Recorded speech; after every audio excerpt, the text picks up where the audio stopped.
Good afternoon. Thank you for tuning into Leadership Matters with the People's Doctors, informing leaders, inspiring solutions. I am Dr. Andre Howard, your lead co-host on this afternoon. I'm delighted to have my two co-hosts as well who are joining me on this particular episode, Dr. Cheryl White and Dr. Mhm. Loretta Howard. How are you ladies this afternoon? Doing well, thank you. Great. All right. This afternoon, we're going to be talking about a very special topic. In fact, for the whole month of July, we're going to focus on leadership and bench strength development during turbulent times and thinking about, good leaders just don't manage immediate challenges. They simultaneously build org strength for the future. And so our conversations throughout this month is going to examine how exceptional leaders maintain accountability, develop talent, engage teams, and drive performance when everything else feels unstable. And speaking of exceptional leaders, we have a very special guest who's joining us as well. And that's Darren Tonsfeld. And we'll certainly introduce more of him as we get into the show. But he is the president of Clarion Counseling and Consulting. So, again, welcome, Darren. Thank you. Good to be here. Great. All right, we've got a couple audience questions that we're going to try to take over the next 1 to 2 segments, and this is an opportunity and a new addition to the Leadership Matters show with the People's Doctors. And again, we continue to encourage our listening audience to certainly send in those questions and things you might have on top of mind around leadership or anything related to leadership. And again, you can send that to Leadership Matters questions at innovations.org. Leadership Matters questions at innovations.org. And we'll repeat that link again so you can drop those questions and send us what might be on your mind. Give us some feedback, whatever might be on top of mind for you as well. So let's get to our first audience question. The first question is, what's the difference between leaders who just survive difficult times versus those who come out stronger? Difference between leaders who just survive difficult times versus those who come out stronger. Dr. White, Dr. Howard, I'll let you take a first swing at this if anyone might want to answer that one. Mhm. Okay, well, I'll take a try at it. It was one of those thought-provoking questions, but when I think about survival, I think about people or leaders who are kind of in a crisis management mode, got to take care of the immediate, got to keep my business afloat. And once they've survived it, they may go back to the status quo of how they did things. But for leaders who come out stronger, I think they actually might look at it as more of an opportunity for growth. Dr. White had mentioned it once before about sometimes you have to pivot. So they might look for some other opportunities, some other things that they could do so they can actually maybe grow their business, have some new strategies, innovative ideas. And I think that's what makes them come out stronger because through those times they might learn how to do something different, better. Yeah. Mm, Great. Yeah, Dr. White, how about you? yeah, I definitely agree with everything Dr. Loretta just shared. And I think leaders who practice principles of faith, of vision, of innovation, and prayer are better positioned to come out stronger than those who don't. And kind of like what I mean by that is those who exercise the ability to look beyond what is to what they hope for, Yeah. to what they believe is possible, and then they take and mobilize action to bring their desired vision to fruition. I think they will come out stronger. Mhm. Mm. Definitely. Excellent. Great. Thank you, ladies. I just to add to what both of you had said, for me, I think the key difference between, again, those who survive versus those who come out stronger um, is the way we perhaps approach adversity, right? The way leaders think about adversity and deal with it. Some leaders think about adversity as something that happens to them, while other, probably greater leaders, probably think about it as something they can grow through. And so I would make the distinction between the two, that surviving leaders kind of focus primarily on damage control, getting back to where they were, maintaining status quo existing systems. And I think those who thrive and truly take it to the next level use this adversity as kind of a catalyst for growth, for improvement. They learn from it, they observe, they question themselves as well as others. And so for me, I think that perhaps is the difference maker as part of that process. So thank you for that. Mhm. Darren Tonsfeld, I'll open it up. Would you like to chime in as well? I like everything folks have said. One of the things I would add to that, as we think through these things, so there is a real power in a leader in terms of how they see them. And if you can see something as a challenge versus as just a problem, that activates more of how you can deal with it, and I think builds resilience in many ways. Yeah, excellent. Thank you for that, Dr. Darren Townsfeld. And again, I'm not going to call you a doctor, so I'll take that back. All But right. Darren, it is such a pleasure to have you on the show. And again, Darren Townsfeld, president of Clarion Counseling and Consulting, a very special guest with us on this afternoon. Just a bit about Darren. He's earned his Master's of Science degree in Counseling and Human Development, Bachelor of Arts in Psychology from Minnesota State University. He is a licensed psychologist, licensed professional clinical counselor. He has had a multifaceted career in behavioral health, human resources consulting, clinical services, leadership, proven business development impact of multiple millions of dollars, successful community partnerships, and individual leadership advances. And so it is again a pleasure to have you, Darren, join us for this afternoon's episode. And thank you so much for inviting me. It's a pleasure. Yeah, absolutely. Well, let's get this started. Darren, tell us more about yourself. I mean, you've got a deep resume and certainly a plethora of experiences and leadership experiences at that. But give us a little bit more about who you are.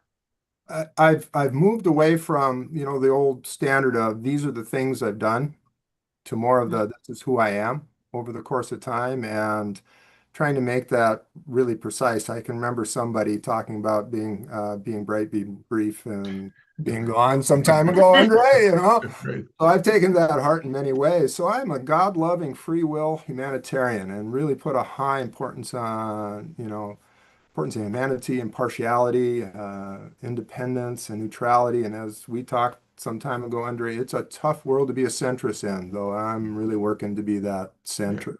Yeah. Right.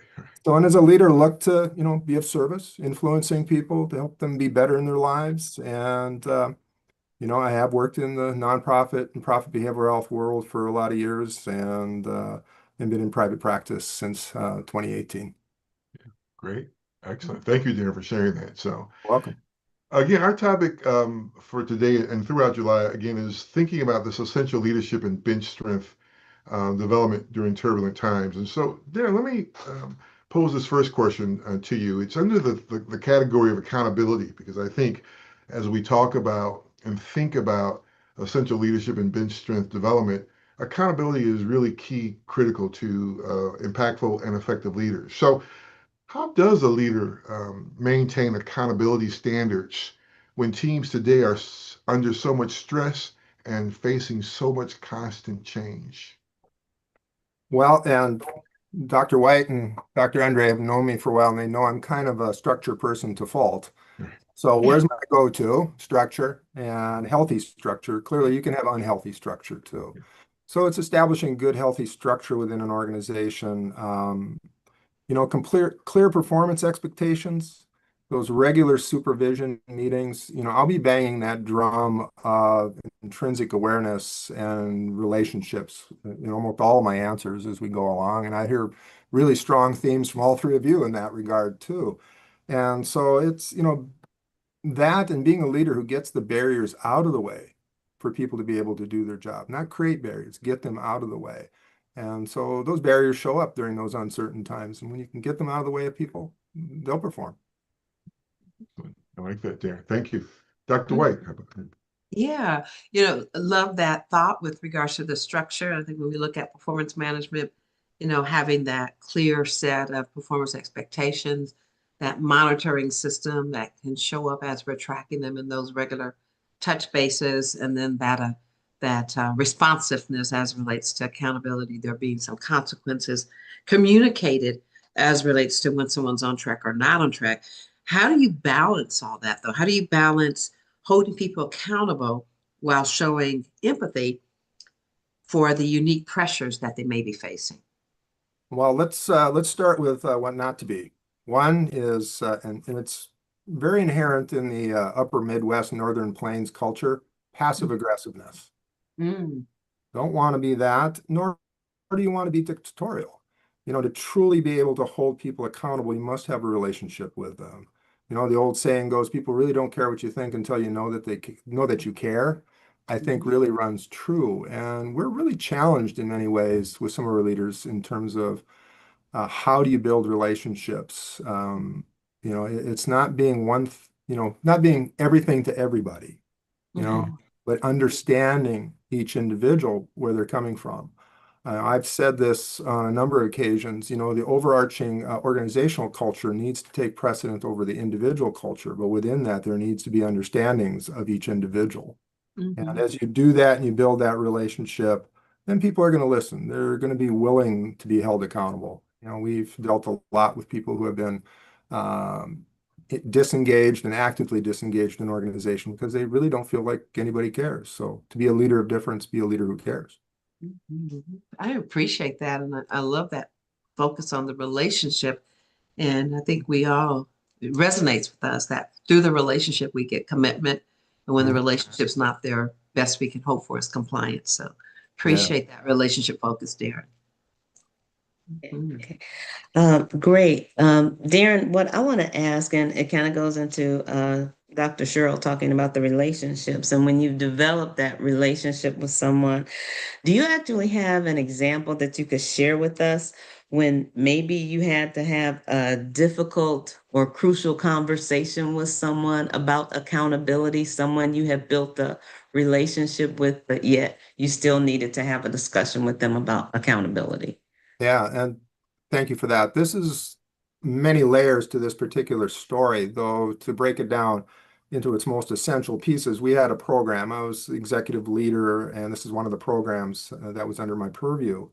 And it lost a major funding source. And the program manager and I needed to have a conversation about what we're going to do with that.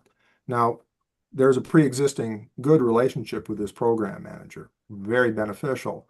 So he could have that kind of conversation, and he knew he had a voice in that conversation, and thankfully so, because he had some really good ideas in terms of how we were going to handle what wasn't really saving the entirety of the program. We needed to look at a reduction in workforce. How are we going to do that? How are we going to communicate that to people? In a nonprofit agency, when our overarching values is treating people with dignity, how do we do that with our own Yes. employees? Yes. When we're about to lay them off, you know? Right. And so we had those conversations and built a plan around that. Now, these were good people providing good service. They knew what was going on. They had a sense. They were waiting for us as their leaders to get on with it, you know? So we needed to get on with it, and we did, and had those conversations. Terminated employees with dignity. They were able to walk out of that place with their heads up, and many returned, had conversations again. It wasn't, the door slammed shut on them in any way. Mhm. So, you know, being forthright in those difficult conversations was very beneficial, both for the organization overall, because others in others programs saw that, okay, even in tough times, we're going to handle people with care and dignity, Mhm. not just the good times.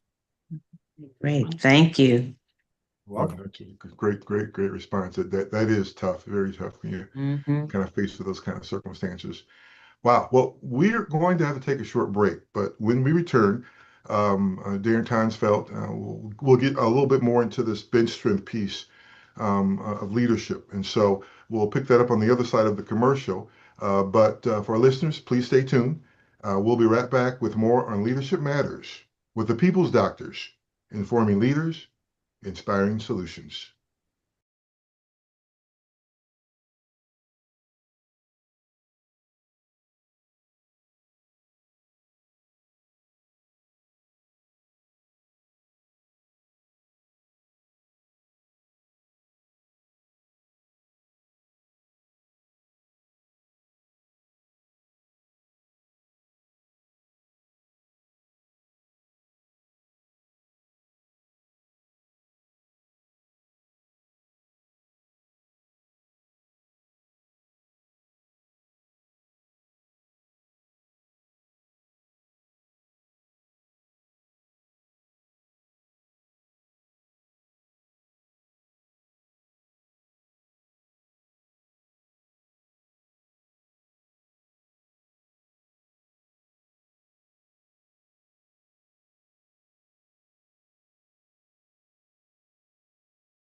And we are back with more on Leadership Matters. For those who are just joining us, we have Darren Tonsfeld, who is the president of Clarion Counseling and Consulting, who's our special guest on this afternoon as we explore essential leadership and bench strength development during turbulent times. And such a great discussion so far. And I'm looking to get deeper into this. So let's switch a bit of the frame and start to get into what is this bench strength piece about when it comes to essential leadership. Dr. White, let me throw this over to you. Hmm. Yeah, I'm wondering, Darren, how has your approach, if at all, how's it changed to identify and develop future leaders during turbulent times? I think it's both changed and stayed the same, as you kind of adapt and go. And, I put a high value on a current leader or a future leader's willingness to be insightful. Not all are. And in another way, also having the self-confidence to not feel like they have to be the smartest person in the room. Mm-hmm. Being willing to listen to, demonstrated experience of doing that, and also demonstrated experience, real life experience of dealing with adversity. You can learn a lot from a person who's willing to share how they've dealt with adverse situations in their life. So look for those things in emerging and future leaders. Mm-hmm. Thank you. But Darren, what if I want to be the smartest person in the room and I want people to know about it? I want people to know I am the smartest leader in the room. Oh, How do I yeah, communicate that? I mean, come on, yeah. is there anything wrong with that? Well,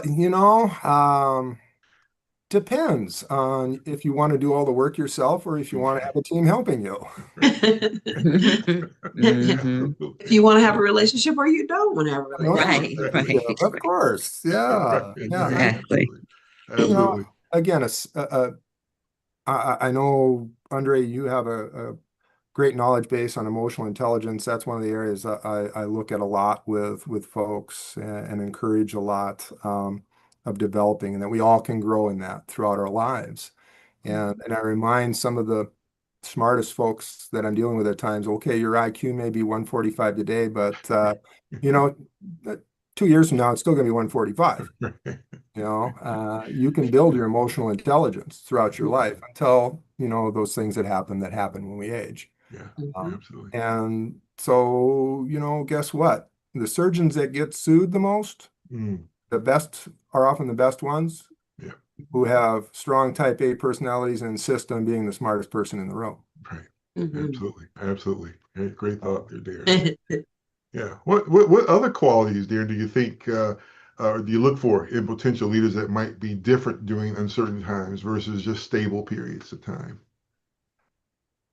It's some unique characteristics, some willingness to be joyful, during difficult times. I mean, it seems like kind of a different way of looking at things. But, when you can have that full range of emotion and experience and a willingness to share that within the decorum of a professional setting, knowing those kinds of boundaries, but still being able to face some adversity and find maybe even some humor in it at times. Again, we have to be careful about that. In some of our professions, there can be some gallows kind of humor that goes with that at various times. And we have to be conscious of that.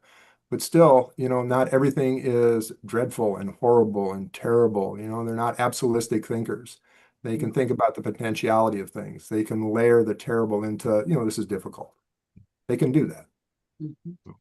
Absolutely. Great, great. Dr. Well, Loretta, what do you think? yeah. Okay, well, switching just a little bit, going into the coaching and mentoring side, and knowing that you are consultant as well.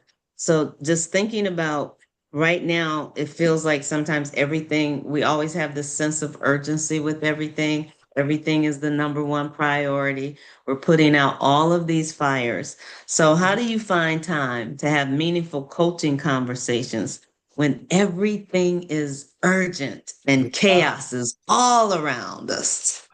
The the last person knocking on your door has the most urgent thing going on. Right, Oh right, man, yeah. right. Uh, Big advocate of planning to plan time. And in doing executive coaching, I deal with some incredible planners, but oftentimes they're not doing that for themselves, not putting within their day some time to be able to think about when are they going to have meetings? What's important? Making sure they put in those crucial conversations times with the people they need to have them. Consistency matters. People know if they're a second or third thought. Mhm. So if they see this leader is looking at that time with them is so important that they've got it on their schedule and they're going to keep it on their schedule unless something truly urgent requiring immediate response comes up. Again, we all know not everything that feels urgent right away truly is urgent. Right. It might not be all that important. The old, decision-making grid of important and urgent, not important, not urgent kind of thinking. And we think we need to work through that. And knowing a little bit about, if we lose the front of our brain when we're distressed, and now we're all of a sudden in the middle of our brain, which is a reactive, well, that's not the best place for us to be as a leader. So putting into that plan, what is your self-care? How do you deal with your own life so you're not reacting in a distressed way when those urgent things come to you and you're not taking on other people's stuff unnecessarily?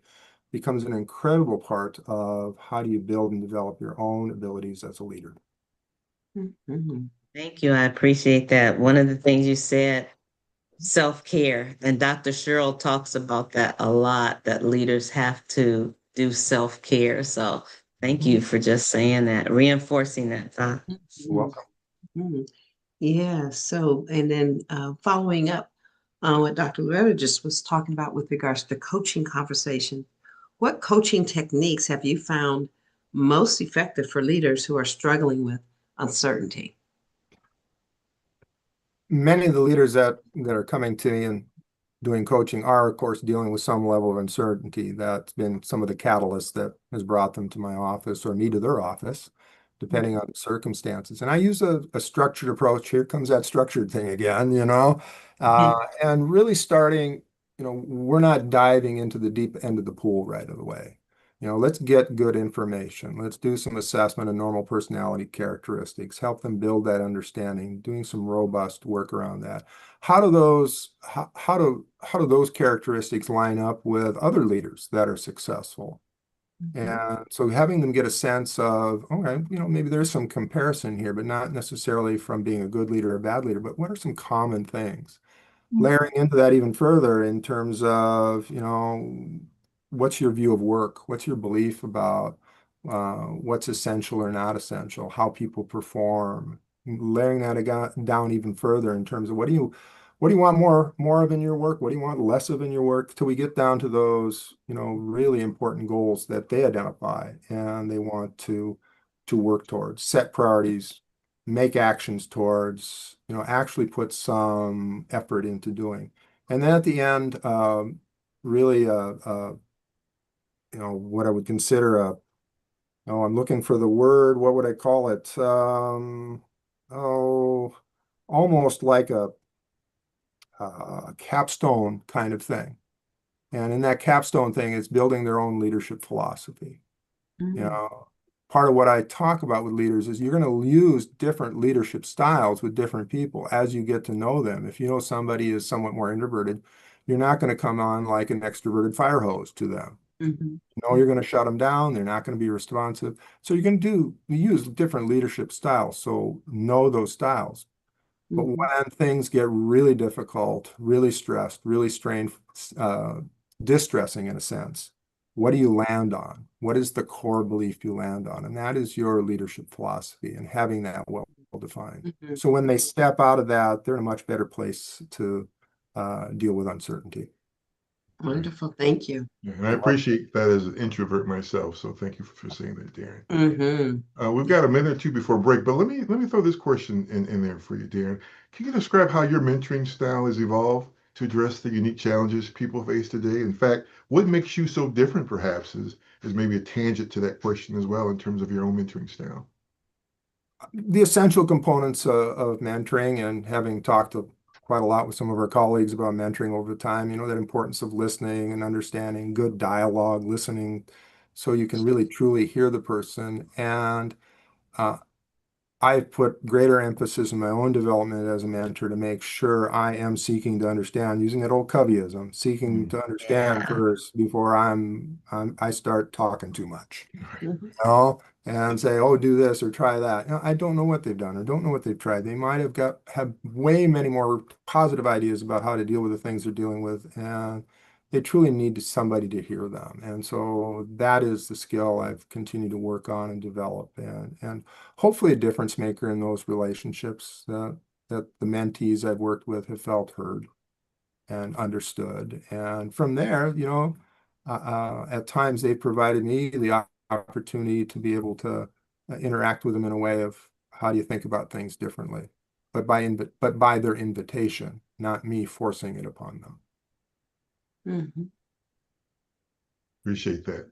Excellent. Well, this is a good time to take another short break because we've got much more to ask Darren and to really kind of pick his brain a bit as we deepen our conversation on essential leadership and bench strength development as we return. So we'll be back with more after this short break. Darren's going to get deeper in terms of thinking about, again, some of the more crucial questions and things we should consider around this essential leadership, especially during turbulent times and times which are not so stable. And so please stay tuned. We'll be right back with more on Leadership Matters with the People's Doctors, informing leaders, inspiring solutions.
right, we are back with more on Leadership Matters with the People's Doctors, informing leaders, inspiring solutions.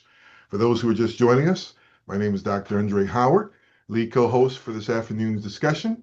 And with me is Dr. Cheryl White and Dr. Loretta Howard as co-host as well. And a very special guest, Darren Tonsfeld, who is the president of Clarion Counseling Consulting, on the topic of essential leadership and bench strength development during turbulent times. And so we just had a great discussion in terms of coaching and mentoring. Let's kind of switch the frame and go a little bit deeper around the employee engagement piece. And so, Dr. Loretta, let me pass this on to you. Right. Thank you so much. Right now, we are living in an age of so much uncertainty. There's a lot of stress, and much of it is coming from external forces, not necessarily internal forces. So, Darren, how do you maintain team morale when you can't control the external circumstances that are causing the stress? Yeah, good question. I frame that in terms of the demands of the world, those external forces, and they have and they will happen. And a look at morale as more of an intrinsic journey rather than something that, somebody can give you morale. Mhm. Leaders can set up circumstances that can help people have good morale or, in a sense, take it out of them too. And so part of that as a leader, helping people to understand, helping their employees to understand more about what they're there to contribute as an individual and as a team member. Team leaders need to help team members stay focused on purpose. What is the purpose of this organization? You may not be able to change all these other things that are going on out there. I like the terminology the designing your life folks talk about. There's some things that are gravity issues. And what are you going to do about gravity? Mhm. And I think helping people understand there's just some stuff we're not going to change, but here we have a purpose. We're here to do something. We're to make some child's life better, or we're here to make a great product so people can have fun in their lives. Let's focus on that. That's a better place to be for our morale, rather than the old, you know, focus on trying to solve the hurts and pains. What can we do to make life better? Whatever version that might be. Great answer. Thank you so much. You're welcome. So, Darren, how do you keep your best performers engaged when traditional advancement opportunities might be limited? Mm-hmm. Yeah, in a world that sometimes wants to say we have to behave as one size fits all, we all know that one size does not fit all. Mhm. And we're going to have at times exceptional performers. And I do not have a great deal of difficulty treating an exceptional performer exceptionally. They might have certain needs and they're different than other folks. And I also think it's quite all right to live a life saying, I'm doing my job, I'm doing it well, I'm not going to kill myself for this job either. Mhm. Those are all okay. And, to be a little bit corny here, it's trying to figure out what that employee's love language is in a sense, Not Mhm. everybody takes things the same way. Maybe it's, I know folks that words of appreciation, a thank you, gratitude in a public way just fuels them. But I think we could all point to people in our lives where that kind of thing is going to send them in the corner cowering. Yeah. And again, back to that relational piece. We need Mhm. to be Mhm. far from that transactional kind of thing. Do Mhm. you know the person? Do you know what makes them tick? Do you know what would feel good to them? Would it be, stepping into their office someday or wherever they're working and saying, you've done such a great job, you put in these extra hours, and guess what? Take the afternoon off, you Mhm. know, Wow. that kind of thing. Yeah. I'm Yeah. not a big fan of these purchased rewards programs. Mhm. Right, right. Mhm. Yeah. Love Absolutely. it. Thank you. Yes. Getting to know the person and what really would help Mhm. them feel Yeah, appreciated, yeah, and valued. yeah. Mhm. Definitely. Absolutely. And that brings up, our second audience question. I got so excited with Darren being on our show. I wanted to make sure we address that second question from our audience, our listening audience. And if we could take a moment to do that, that'd be great. And that second question came in the form of how can leaders balance, again, dealing with immediate problems while also preparing their organization for the future. And so Dr. Cheryl, Dr. Loretta, Darren, either one of you want to chime in on that question from our audience? How can leaders balance? Yeah, I think there's some key words as we were going through that Darren has spoken throughout that kind of come to mind as I think about that.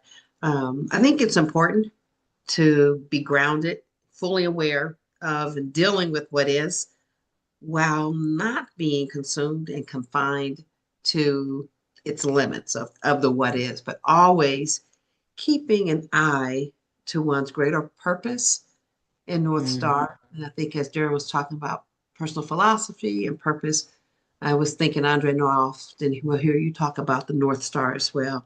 But I think if we can keep an eye to that North Star, it allows us to manage the now while planning for and taking action concerning what's important to accomplish to achieve greater feats.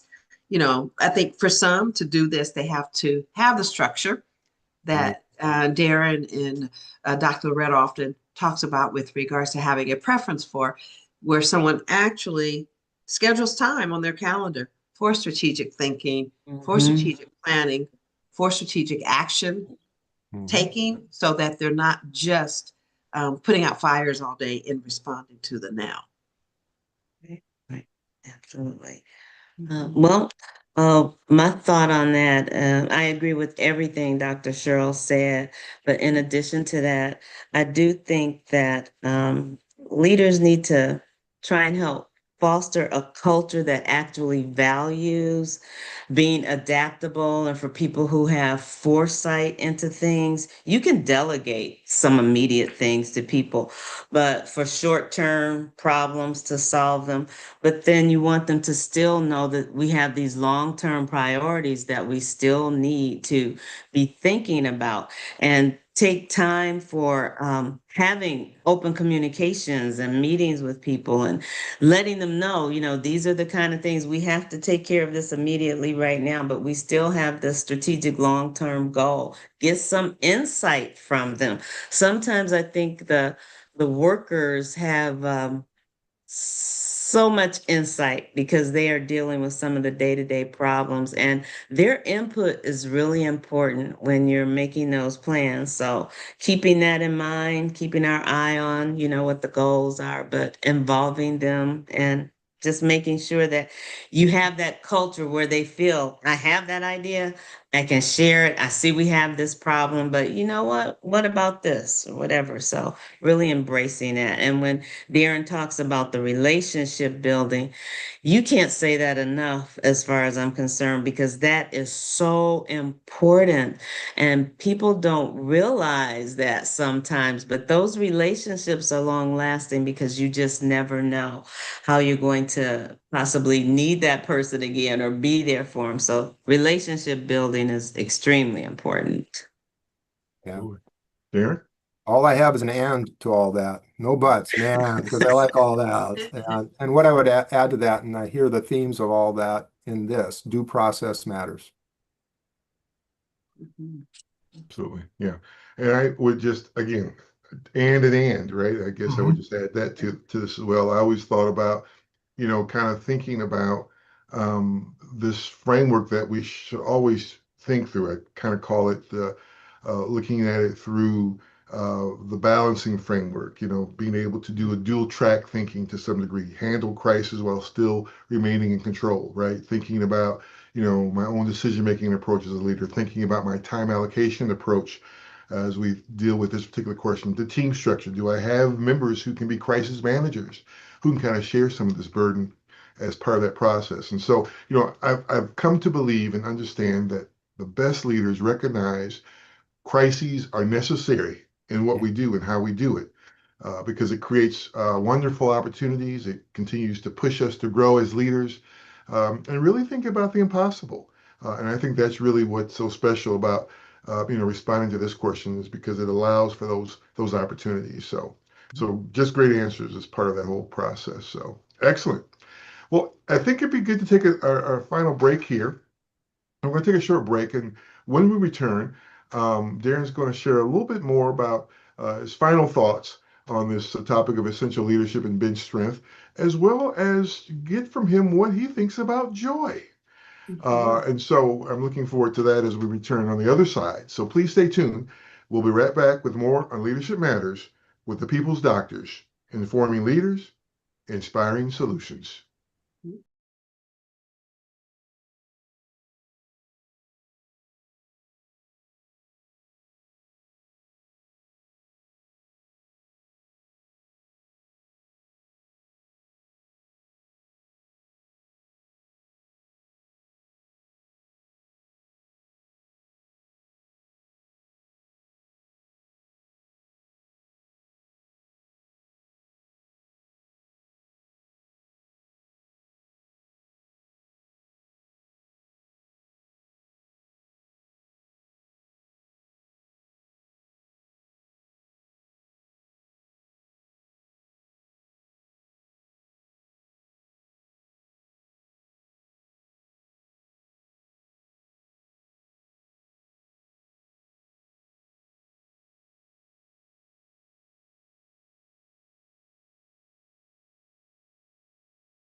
We are back with more on Leadership Matters with the People's Doctors, informing leaders, inspiring solutions. And for those of you who are just joining, I'm Dr. Andre Howard, the co-host for this afternoon session. With me are my co-hosts, Dr. Cheryl White and Dr. Loretta Howard, and our wonderful guest, Darren Tonsfield, President of Clarion Counseling and Consulting, on the topic of essential leadership and bench strength. And it's been a pretty powerful conversation we've had thus far. Um, Darren, let me dip into this question as we kind of wrap this session up. Leadership lessons from turbulent periods of time.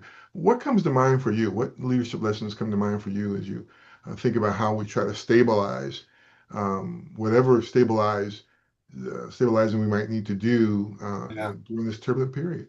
Yeah. I think of that word stabilize and I'm going, okay, be nice if things stabilize, but I'm not very optimistic that it's going to stabilize. So how do we continue to thrive and survive through those kinds of times? And back to that, what does that external world bring to us and instability that it can bring to us? And those core concepts we've been talking about, that building self-awareness, developing emotional intelligence, being a help seeker, I love that. The whole school of positive psychology and, help seekers are more resilient, not less resilient.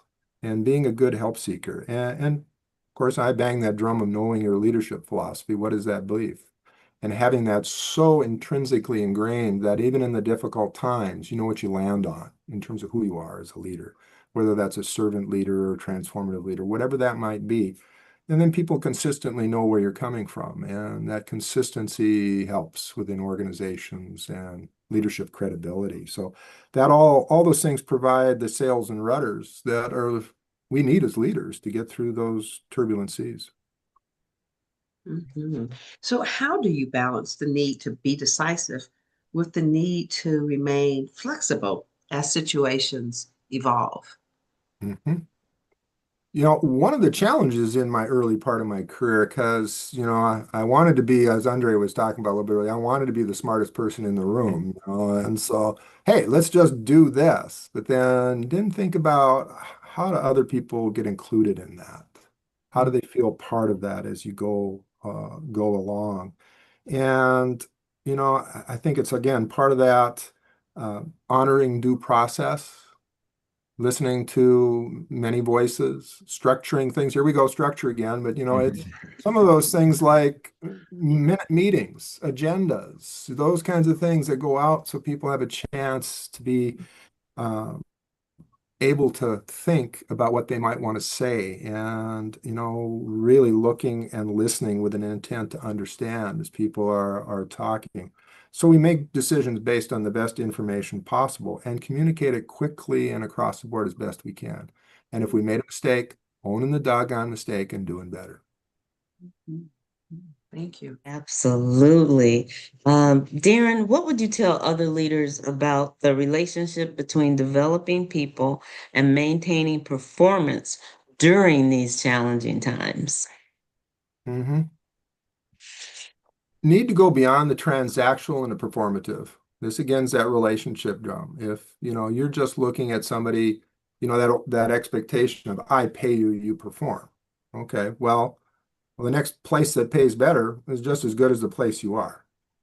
Right. Yeah.